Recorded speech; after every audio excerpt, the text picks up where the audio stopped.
There is a human instinct when looking at art to find a place to rest your eyes, somewhere safe, a corner of the world that isn't screaming. But Bruegel refuses to give that to you. In this painting, there is no exit. Your gaze might land on a couple in the lower right, young, elegantly dressed, wrapped up in music. A man plucks a lute. A woman leans in, singing like the world is still intact. It's tender, almost normal, until you notice the musician behind them. But it isn't a musician. It's a skeleton, bowing a fiddle, mimicking their posture like a parody of romance. Once that registers, the rule Bruegel is establishing becomes impossible to ignore. You can keep playing your song, you can keep telling yourself you're in your own little bubble, but death is already part of the duet. Now here's the question that pulls you deeper. If death can stand inches behind love and still go unnoticed, what else have you missed? Bruegel built this image like a trap for attention. It looks, at first glance, like a single apocalypse scene, but the longer you stare, the more it behaves like a whole world collapsing in fragments. There is a subliminal thread tying every fragment together. It isn't just that death is everywhere. It's something sharper. It's time. Time being measured, time being announced, time being stolen. If you listen closely, you can almost hear it, the bell that keeps ringing in different forms across this landscape, calling every life to the same final appointment.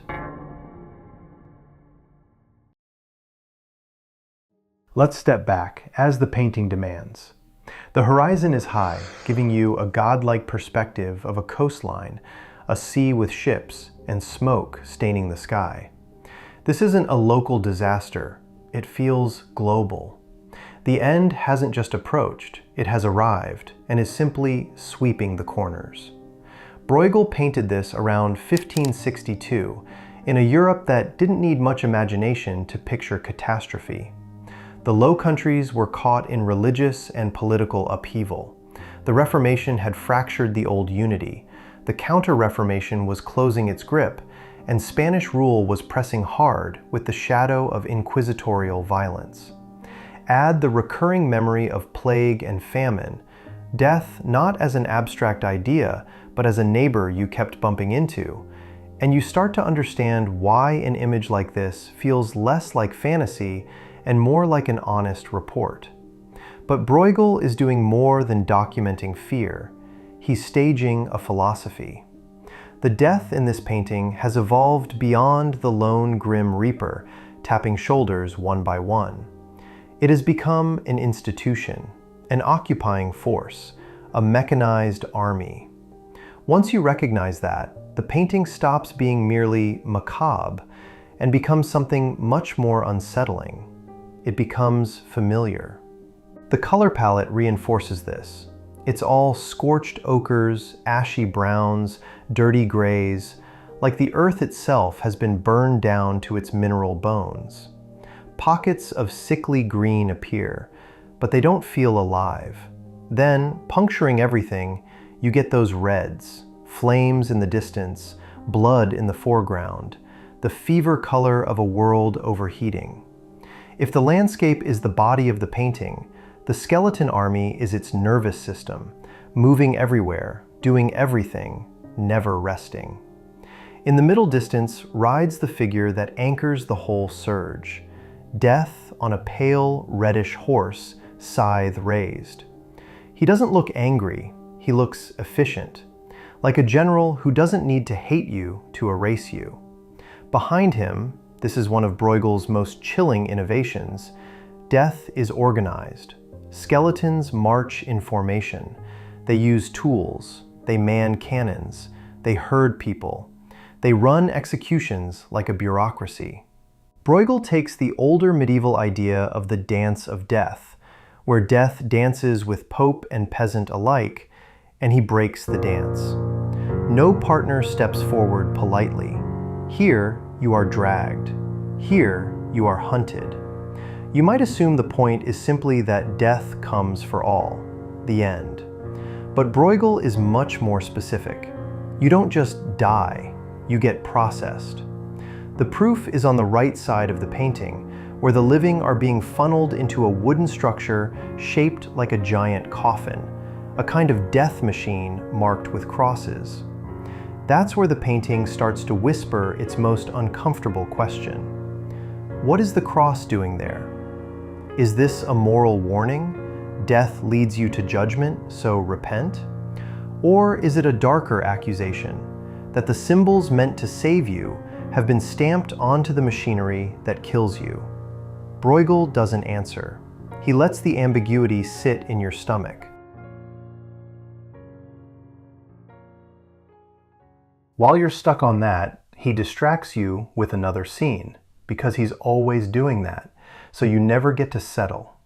Look lower left. There's a king collapsing, draped in the markers of wealth and authority, and a skeleton holds up an hourglass like a bureaucrat presenting a document. Time's up. Not soon, not eventually, up. Beside them, another skeleton is already looting the king's treasure, as if power doesn't even get the dignity of being mourned before it becomes inventory. This is the rising tension of the painting. It isn't just that everyone dies, it's that every human strategy for pretending you won't, rank, money, religion, romance, humor, violence, gets exposed one by one as a fragile costume. You can see it everywhere if you start looking for strategies. Soldiers still swing swords, believing they can fight their way out of the inevitable. Clergy, draped in spiritual authority, are mocked and dragged along anyway. Elsewhere, peasants try to flee while others pray, bargain, or just stare frozen, the mind refusing to accept the body's reality. It's not random. Bruegel gives you a whole catalog of endings, an encyclopedia of futility. Execution poles and breaking wheels rise against the sky, referencing the kinds of judicial torture that were all too real in the 16th century. Bodies hang. Nearby, someone kneels, about to be beheaded. The violence is systematic, ritualized, almost administrative. Then there are the inversions. Bruegel loves inversions because they feel like moral truth made visible. Hunting becomes being hunted. Bells that once called you to worship now ring a death knell, rung by skeletons like mock sextons. Nets that once pulled fish from water now drag humans like catch. Even music, one of the most human ways we pretend time is gentle, gets turned into accompaniment for the end. But the most brutal inversion might be the simplest. The world still contains ordinary objects. You can spot games, cards, boards, pieces, scattered in the lower right, where a feast has been interrupted. The detail matters. Games are the small way we practice control. We convince ourselves that skill, chance, strategy, or cleverness will give us a handle on outcomes. Bruegel's verdict is clear. No. The board gets kicked over. The hand that dealt the cards is gone. Life is not a game you can master. It's a table that can be flipped at any moment. If you feel yourself getting overwhelmed, if you start scanning this painting and thinking, how do I even talk about all of it? That isn't a failure. That's Bruegel's method. He wants you to experience the same thing the figures are experiencing, the inability to process a catastrophe that is too wide for a single mind. Just when you think you've found the emotional center, maybe it's the king, the lovers, or the crowd being herded, Bruegel makes the painting pivot. Because the real climax isn't any single death. It's the realization that death here is not a moment. It's a regime.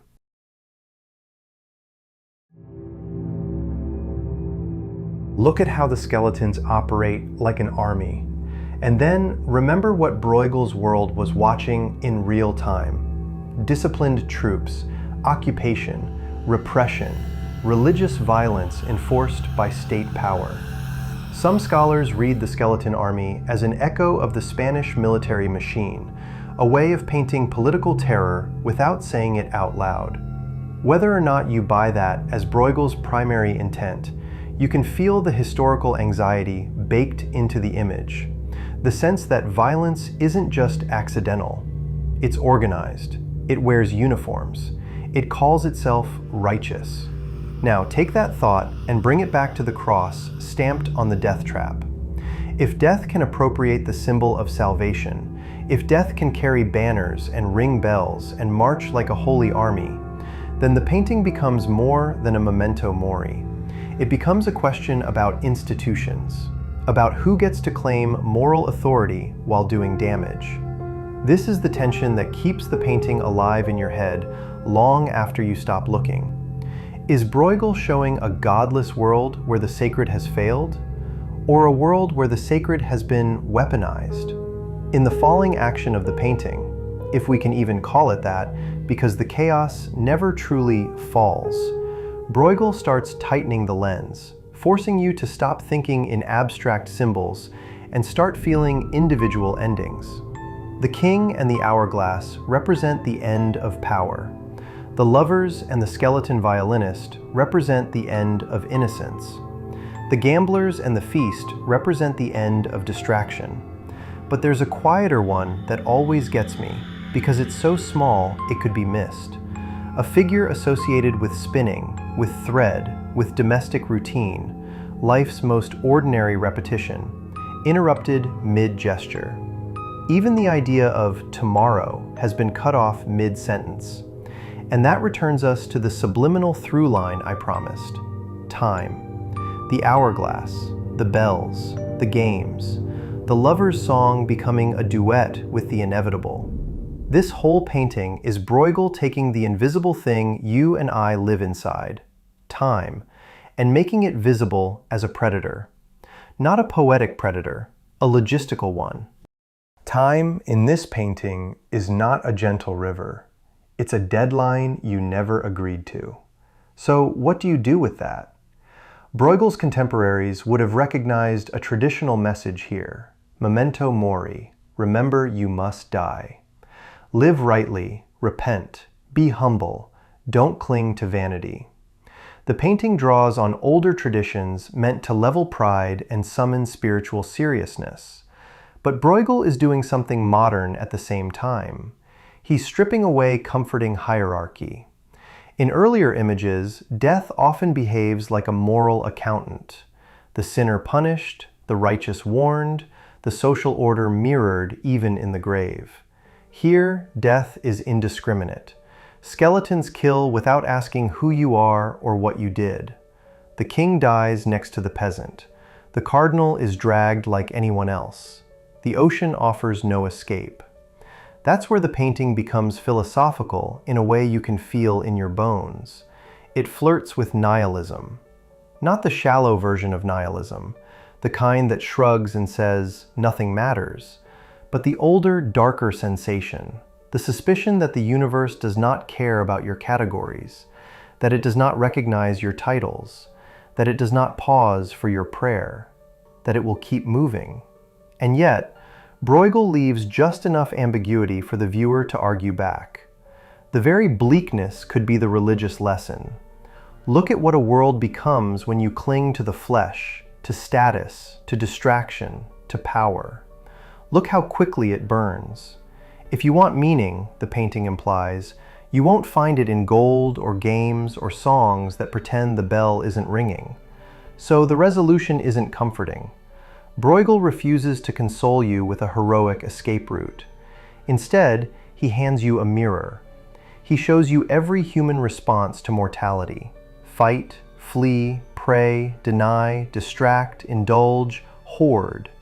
And he asks you to notice which one feels most like you. Because somewhere in that crowd, there's a version of you.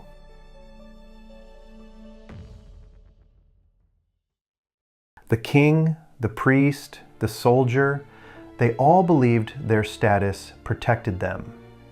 But Bruegel visualized a radical idea. The system does not care about the individual. There is no main character here, no narrative armor, only humanity as a mass and time as an army. This is why the painting lasts. It reminds us that the world can tip from order to chaos faster than our stories can update. But we shouldn't mistake this for hopelessness. Look at the lovers again. We can judge them for ignoring the fire. Or we can see them as the painting's final act of defiance. Because when power and prayer fail, what is actually left? A song, a touch, a shared moment. They cannot stop the army. No one can. But in a world tearing itself apart, the most radical thing you can do is keep playing.